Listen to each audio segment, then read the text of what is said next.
C'est parti, je t'emmène avec moi pour cette routine veille de compète. On va utiliser pour commencer la floss band et venir comprimer une zone qui sera pas mal sollicitée le jour de la compète. Ça peut être aussi une zone de faiblesse. Par exemple, moi, c'est l'avant des cuisses.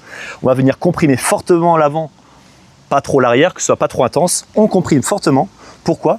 Parce qu'une fois qu'on aura bien saucissonné la cuisse, on va pouvoir faire plusieurs mouvements dans les amplitudes.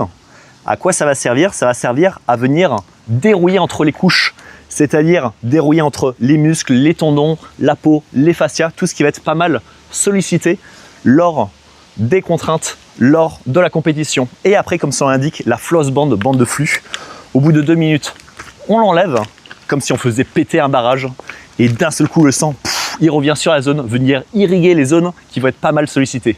C'est parti.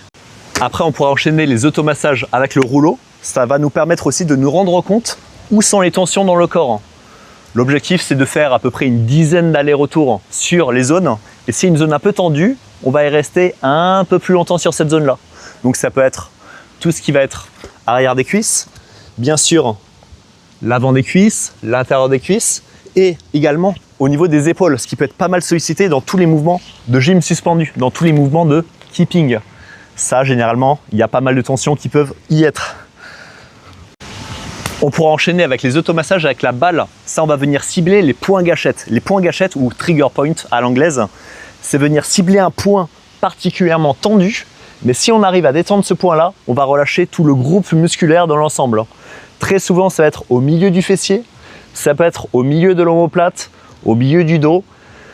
À nous de voir, mais l'objectif, c'est de venir rester sur la zone, de ralentir la respiration. On peut aller jusqu'à une douleur allant jusqu'à 6 sur 10 sur le moment. Mais normalement, avec le temps, c'est censé diminuer. On ralentit la respiration pour essayer de détendre cette zone-là. On inspire, on visualise la zone, on souffle, on la détend. On va rester pendant à peu près 1 à 2 minutes par point gâchette. On pourra enchaîner avec des étirements doux. Là, l'objectif, c'est vraiment détente, le calme avant la tempête, le calme avant la compète. Par exemple, étirement au niveau des hanches.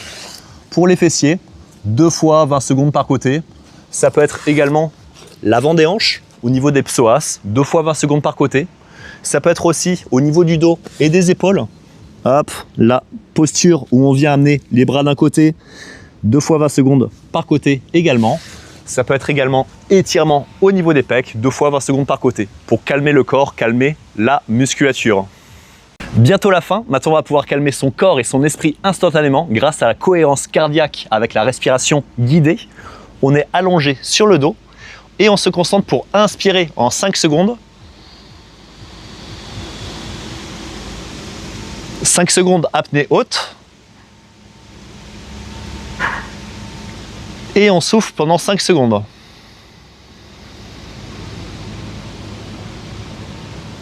« 5 secondes, apnée basse. On va essayer tout le long de ces cycles d'inspirer et souffler avec le nez et en essayant de gonfler le ventre. C'est-à-dire que par exemple, on peut mettre une main sur le ventre et une autre sur le thorax. C'est essentiellement le ventre qui doit se lever et non le thorax. On va pouvoir faire ça une dizaine de cycles pour instantanément calmer son corps et calmer son esprit. Le calme avant la compète. On termine par un rapide challenge pour venir calmer drastiquement son corps et son esprit. Apnée, max de temps. C'est-à-dire, on s'allonge sur le dos, on ralentit la respiration et une fois qu'on se sent, on prend un maximum d'air, on en vide un tout petit peu et hop, c'est parti. Chrono, le maximum de temps en apnée, sans respirer. Bien sûr, à voir s'il n'y a pas de contre-indication, mais sur le dos, il y a généralement très peu de danger. L'objectif, c'est que si jamais on pense à plein de choses, si on pense aux courses, aux choses à faire, eh bien, ça dépense de l'énergie. Indirectement, le fait de tenir le plus longtemps possible, ça va aider à nous calmer. Mets dans les commentaires combien de temps tu arrives à tenir.